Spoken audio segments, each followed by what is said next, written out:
శ్రీగురుభ్యో నమః.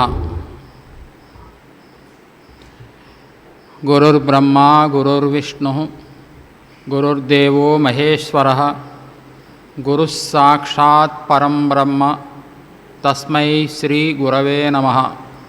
శృతి స్మృతి పురాణానామాలయం కరుణాలయం నమామి భగవత్పాద శంకరం లోకశంకరం. శంకరం శంకరాచార్యం కేశవం బాదరాయణం సూత్రభాష్యకృతౌ వందే భగవంతౌ పునః పునః. అజ్ఞానాం జాహ్నవీతీర్థం విద్యాతీర్థం వివేకినాం సర్వేషాం సుఖదం తీర్థం భారతీతీర్థమాశ్రయే.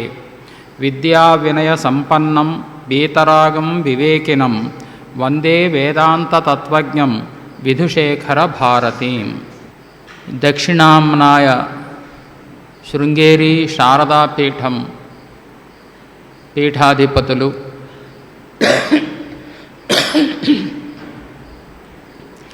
పరమహంస పరివ్రాజకాచార్యవర్యులు, మహాసన్నిధానం వారు శ్రీ శ్రీ శ్రీ భారతీతీర్థ మహాస్వాముల వారు, తత్కరకమల సంజాతులు,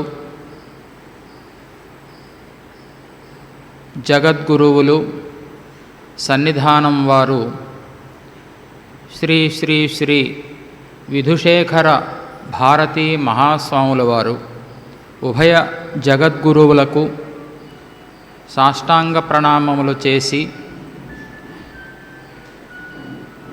ఆ దక్షిణామ్నాయ శృంగేరి శారదాపీఠానికి అనుబంధ సంస్థ అయినటువంటి అహం బ్రహ్మాస్మి అనే సంస్థ నిర్వహిస్తున్నటువంటి ఈనాటి వేదాంత శ్రవణం సదస్సుకు నన్ను ఆహ్వానించడం, నా చేత కొన్ని విషయాలు ఆ అమ్మవారి అనుగ్రహంతో మాట్లాడించడం నా అదృష్టంగా భావిస్తున్నాను. వేదాంతం ఒక విహంగ వీక్షణం అని మొదటి విషయాన్ని సంస్థ వారు నిర్దేశించారు. వేదాంతము అంటే వేదముల యొక్క చివరి భాగము అని అర్థం. వేదములన్నీ కూడా 4 వేదాలు కూడా కర్మకాండ జ్ఞానకాండ అని చెప్పి 2 విధములుగా విభజింపబడింది. మధ్యలో కొంత ఉపాసనాకాండ కూడా ఉన్నది. ఆయా దేవతలని ఉపాసన చెయ్యడం. కర్మకాండ మనబోటి సామాన్య మానవులను ఉద్దేశించి చెప్పబడినటువంటి భాగం. జ్ఞానకాండ కొద్దిగా చిత్తశుద్ధి కలిగిన తరువాత మనకు నిర్దిష్టమైనటువంటి కర్మలని ఆచరించిన తరువాత చిత్తశుద్ధి కలిగి మన చిత్తంలో ఉన్నటువంటి మాలిన్యమంతా తొలగిపోయి బ్రహ్మజ్ఞానం పొందడానికి, గురువులు ఉపదేశించే ఆత్మతత్వాన్ని గ్రహించడానికి ఒక యోగ్యత లభిస్తుంది. అది వేదముల యొక్క చివరి భాగములైనటువంటి ఉపనిషత్తుల వల్ల మనకు ఈ బ్రహ్మజ్ఞానం అనేటువంటిది లభిస్తుంది. ఆ బ్రహ్మజ్ఞానం సిద్ధించిన తరువాత అదే మోక్షము అంటే అజ్ఞాన నివృత్తి, అవిద్యా నివృత్తి. ధర్మార్థ కామ మోక్షములనేటువంటి ఈ 4 పురుషార్థాలలో మోక్షము పరమ పురుషార్థము.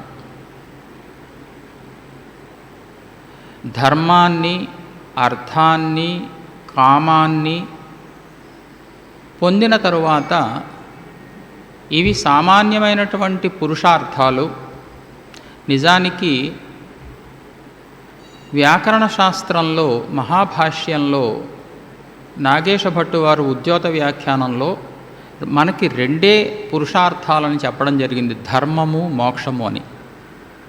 అర్థము కామము అనేటువంటివి ఆనుషంగికమైనటువంటి పురుషార్థాలే తప్ప ప్రధానమైనటువంటివి ధర్మము మోక్షము.